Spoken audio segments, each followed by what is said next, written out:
ఆ డ్రగ్స్కి అలవాటు పడిపోయినాను అందని. ఒక జీవితమే స్పాయిల్ అవుతుంది. చిన్న చిన్న ఇష్యూసే, వీటిపైన మీకు అవగాహన కావాలి. అందుకోసమే ఈ ప్రోగ్రాం. తదుపరి మన పట్టణ డిఎస్పీ గారు డేగల ప్రభాకర్ సార్ గారిని మాట్లాడవలసిందిగా కోరుచున్నాం. Once again I think start good morning. నేను ఇందాక మీ అందరితో మాట్లాడాను. ఇందాక మీకు స్లోగన్ చెప్పిస్తున్నా, ఆ వాయిస్ ఒకసారి చెప్పండి. ఎమ్మెల్యే గారు మాట్లాడతారు. డ్రగ్స్ బారిన పడవద్దు. ఒకసారి క్లారిటీగా, డ్రగ్స్ బారిన పడవద్దు. సో డ్రగ్స్ బారిన పడితే జీవితాలు నాశనం అవుతాయి. సామాజికంగా, ఆర్థికంగా, శారీరకంగా నష్టపోతాం. దీనికి దూరంగా ఉందాం. మన చుట్టూ పరిసరాలు దూరంగా ఉంచుతారు. ఇప్పుడు మన ప్రియతమ గౌరవనీయ ఎమ్మెల్యే గారు మాట్లాడతారు. వేదిక పైన ఉన్నటువంటి డిఎస్పీ గారు డేగల్ ప్రభాకర్ గారు, గౌరవ కమిషనర్ గారు, పోలీస్ అధికారులు, గవర్నమెంట్ కాలేజీకి సంబంధించినటువంటి అధ్యాపక బృందం, మా సోదర కూటమి పార్టీలకు సంబంధించినటువంటి నాయకులు, ముఖ్యంగా మీ అందరికీ కూడా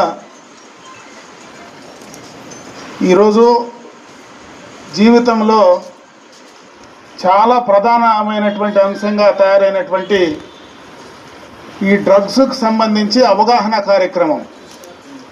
ప్రభుత్వ పరంగా డ్రగ్స్ వద్దు బ్రో అనేటువంటి కార్యక్రమాన్ని ప్రభుత్వం తీసుకోవడం జరిగింది. దీనికి సంబంధించి అవగాహన కల్పించాలని రాష్ట్ర వ్యాప్తంగా ప్రభుత్వ పరంగా, ముఖ్యంగా మరి మన ముఖ్యమంత్రి నారా చంద్రబాబు నాయుడు గారు దీనిపైన ప్రత్యేకమైనటువంటి శ్రద్ధ పెట్టడం కూడా జరుగుతూ ఉంది. ఎందుకంటే ఈ మధ్య మీరందరూ కూడా చూస్తూ ఉన్నారు, పత్రికల్లో వచ్చేటువంటి న్యూస్ ద్వారా కావచ్చు, మరి ఆన్లైన్లో రకరకాలైనటువంటి న్యూస్లు ఏ రకంగా వస్తున్నాయో, ఎక్కడైతే డ్రగ్స్ బారిన పడేటువంటి వారి భవిష్యత్తు ఏ రకంగా నాశనం అయిపోతూ ఉందో దాన్ని ఒక్కసారి మీ అందరికీ కూడా అవగాహన కల్పించాల్సినటువంటి బాధ్యత ఖచ్చితంగా కూడా ప్రభుత్వం పైన, ప్రతి ఒక్క పౌరుని పైన ఉందని చెప్పి ఈ సందర్భంగా కూడా నేను తెలియజేసుకుంటున్నా. ప్రత్యేకంగా ఎక్కువ డ్రగ్స్ బారిన పడేటువంటి వయసు మీరు ఉండేటువంటి వయసు, టీనేజ్ వయసులోనే. ఎక్కువ ప్రభావితమయ్యేటువంటి వయసులో మీరు దాని బారిన పడితే ఏ రకమైనటువంటి ఫలితాలు, ఇబ్బందులు మనం భవిష్యత్తులో ఎదుర్కోబోతూ ఉన్నామనే దానిపైన ఖచ్చితంగా మీ వయసులో మీకు అవగాహన ఉండాలి. అప్పుడే మీ ప్రిన్సిపాల్ గారు చెప్పినట్టున్నారు. నిన్ననే ఒక సినిమా యాక్టర్, తమిళనాడుకి సంబంధించినటువంటి ఒక సినిమా యాక్టరు డ్రగ్స్ బారిన పడ్డాడని. మనం ఈ మధ్యకాలం చూస్తూ ఉన్నాం, ఎక్కువ మంది సినిమాల్లో ఉండేటువంటి వాళ్ళే ఎక్కువ డ్రగ్స్ ద్వారా ప్రభావితం అవుతూ ఉన్నారని మనం చూస్తూ ఉన్నాం. నేను ఎందుకు ప్రత్యేకంగా ఈ విషయాన్ని ఈ సందర్భంలో ప్రస్తావిస్తానంటే, ఈ వయసులో సినిమా హీరోల పట్ల, సినిమాల పట్ల ఎక్కువ ఆకర్షితులయ్యేటువంటి వయసు ఇది.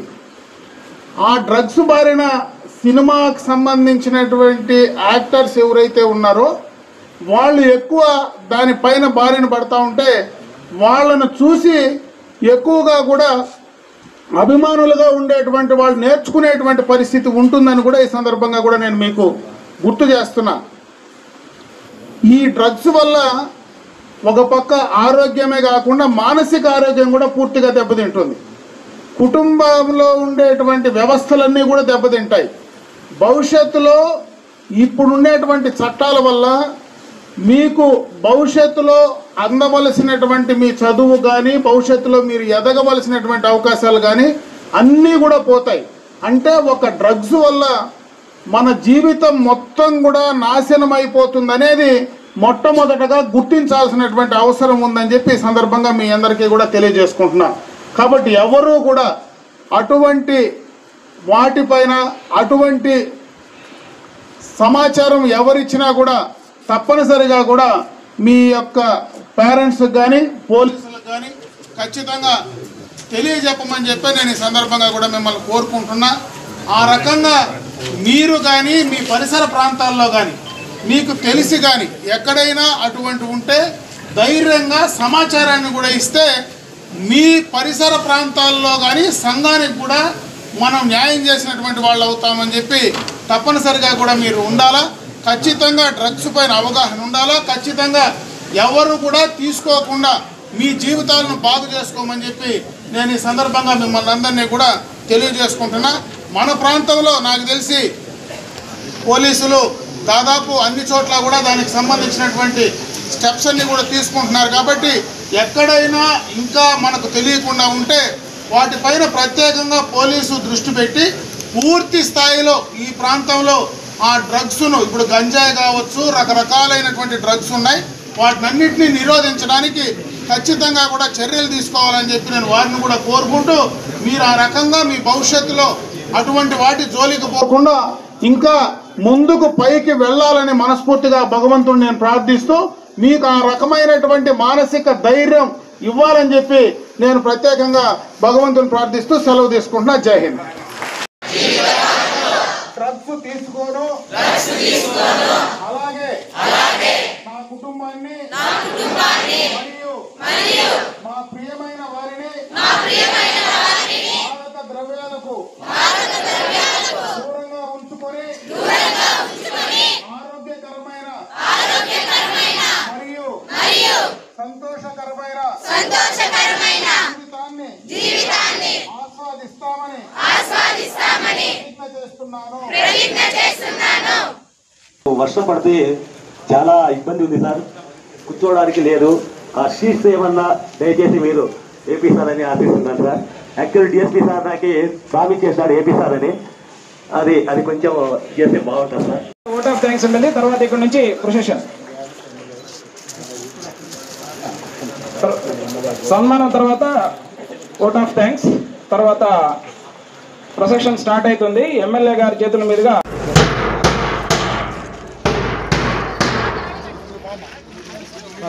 నువ్వు రావాలమ్మా, ముందు రావాలి.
వాళ్ళు పైకి ఎక్కినాడు దుమ్ము.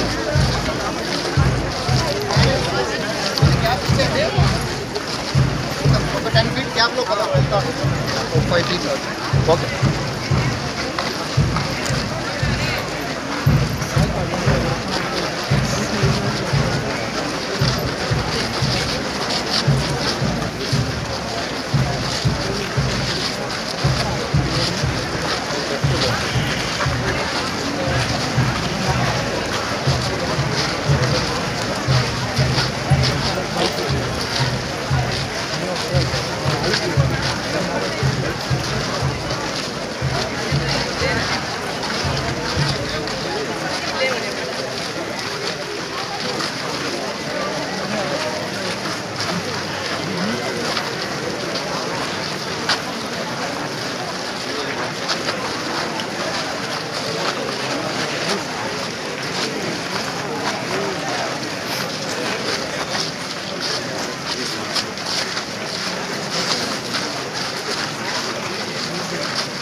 Bye.